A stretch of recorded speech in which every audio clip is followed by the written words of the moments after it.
Hi everyone, welcome back to Daily Recaps. Today, I am going to explain a film called Ugly Me. Hope you like it. Enjoy the video and take care.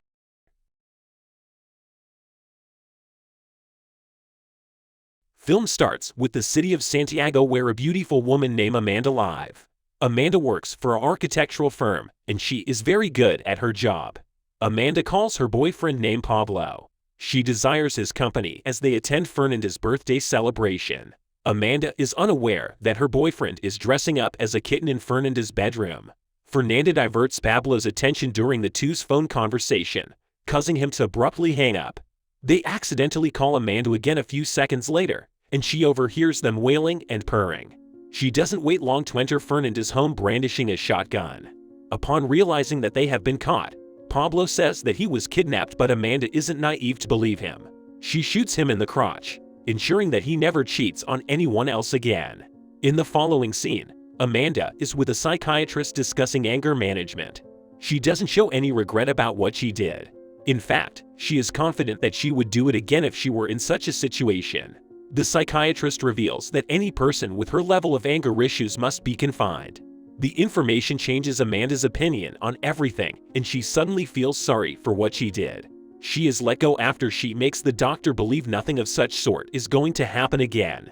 The case has reached the police, and as a result, Amanda's position. She explains to her boss that the two people she loved the most betrayed her. After giving it some thought, he decides to let her go from their company. Amanda no longer wants to live in Santiago. She packs her bags and moves to the city of Valparaiso. Her brother has an empty house that she can stay in for the next 6 months. She is also confident that she will get a decent job in the city.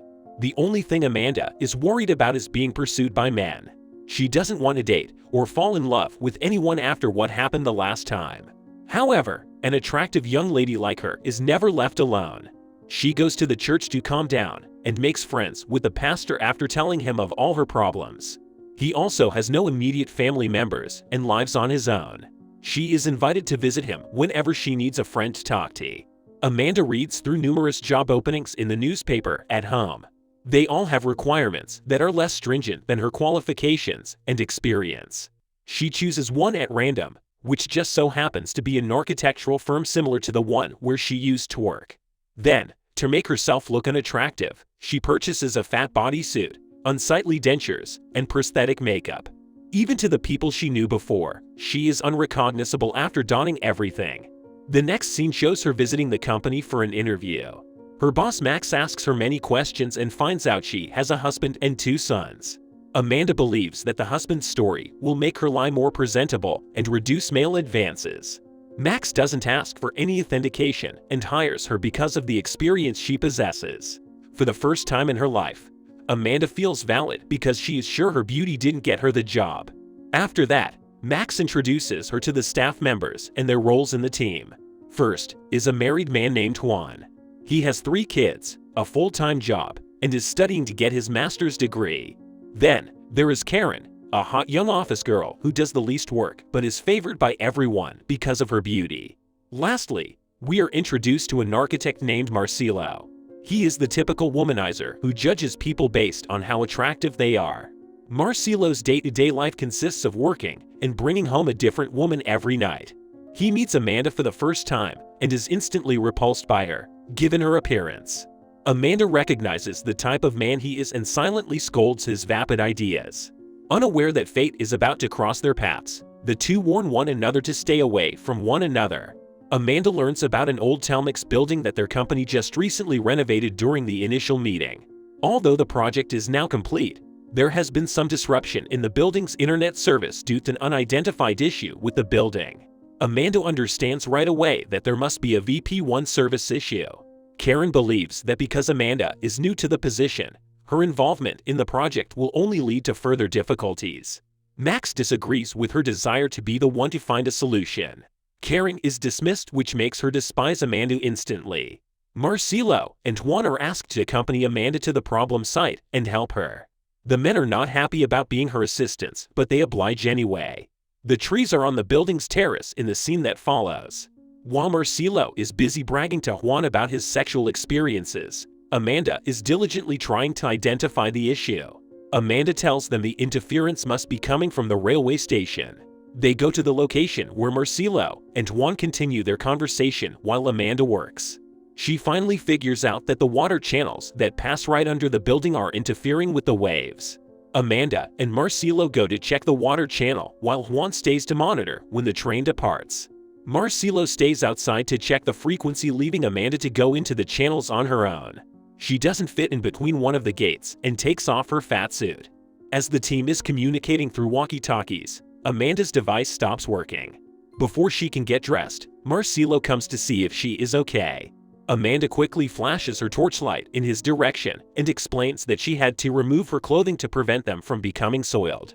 Fortunately for her, Marcelo reverses and walks away. The three head to a pub for a few drinks after a productive day at work. They travel in Amanda's vehicle, which she has outfitted with kid-related items to give it a more realistic appearance. At the bar, Marcelo makes sexual jokes once more, making the other two uneasy. Amanda and Marcelo are left behind as Juan departs early for study. When alone, Amanda calls him out for being a shallow man. Marcelo proudly agrees and claims that children and marriage are the ends of one's life. Amanda feels bad for him because he will never experience real friendship and love, one that lasts more than a night. Marcelo still describes his dream girl's body and is unapologetically a womanizer. This infuriates Amanda, reminding her of her ex-boyfriend. Even when she is at home, she cannot stop thinking about his comments. Upon taking the fat suit and wig off, she sees that she looks exactly like the dream girl he described. Amanda makes it her mission to teach Marcelo a lesson and goes to the club again, this time dressed as her real self. When they meet, Marcelo instantly feels attracted to her. Throughout the night, he tries taking her somewhere private. She leads him on and then rejects him, confusing him if she is interested or not. In the end, she promises to meet him the next day and leaves. Amanda visits the pastor the following day and tells him everything she did. He warns her that she will regret what she did last night because she will eventually have to be honest with him. Amanda, however, is adamant that she wants to discipline Marcelo. Marcelo boasts about meeting a girl in the club and how she was completely smitten with him in the office. While Amanda is aware of his exaggeration, she chooses to remain silent. Marcelo eagerly awaits her arrival at the club in the evening. But an hour later, she texts him to let him know she won't be there. The next day, the same thing takes place. After waiting for hours, Marcelo receives a text requesting that they meet at his house tomorrow. At work, he brags to Amanda about the new girl who is so into him that she is coming to his home at night. Amanda smiles and listens to his stories, knowing very well that he is lying. Marcelo buys takeout and puts it on plates to pretend that he made it for his date. She soon arrives and starts flirting with him. After eating and talking for a while, things get steamy. Marcelo is kissing her arm when she stops him and says that she is going to be late. After she leaves, he is left confused because no woman has ever treated him this way. He pours his frustration onto Amanda at work. By now, he has started to see her as an actual friend, something he couldn't do with any other woman in his entire life. Meanwhile, Karen is burning in jealousy because she has a crush on Marcelo. She spies on the duo all the time to understand what they are talking about. Later that day, she asks Amanda about her children. This makes Amanda realize that if she doesn't show her children to the people, they will probably start suspecting her. Hence, she asks the pastor to arrange for 2 little boys to come on a playdate with her. The next day, she brings them to the office and proves that she is in fact a mother.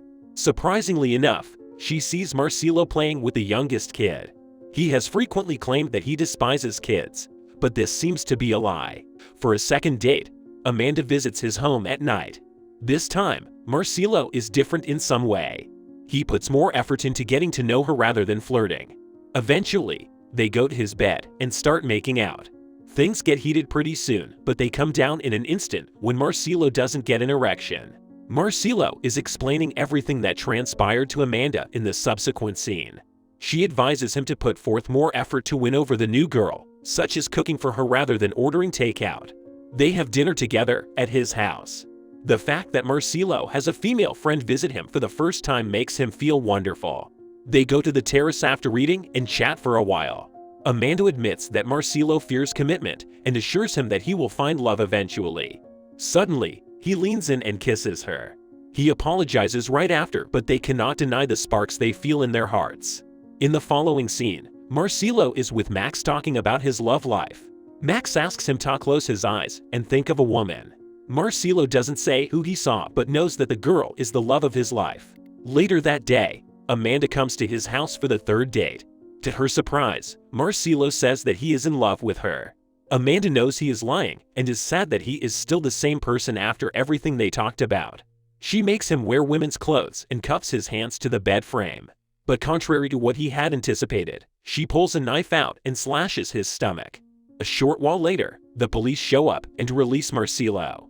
They understand that the blood is fake and the woman was only frightening Marcelo. When Marcelo sees the news on television, he feels ashamed. Although Amanda feels as though she has successfully taught him a lesson, something doesn't sit right with her. When she tells the pastor about this, he declares that she is in love with him. When Marcelo comes to the office the next time, he tells her that he is a changed man now. What happened to him yesterday has made him realize that she was right. He has to start looking for real love, not just one-night stands. With that being said, he goes out with Karen. At night, he arrives at Amanda's home drunk. She keeps him from seeing her and talks through the door. Marcelo reveals that he proposed to Karen and is going to marry her this week. He does, however, also admit that he loves Amanda. She is married and not his type of woman, but he couldn't help but fall in love with her. He knows she will never be his, which is why he is marrying Karen. Both of them shed tears in separate without saying anything else. Then, the day of the wedding finally comes. Amanda and Marcelo meet outside the church. Amanda tries telling him the truth but decides otherwise. They share an emotional hug before the ceremony starts. The priest asks Marcelo if he takes Karen as his lawfully wedded wife. Everyone waits for his answer, but it never comes. Suddenly, Amanda sneezes and the fake dentures fall off her mouth. Marcelo takes her wig off, finally realizing the truth.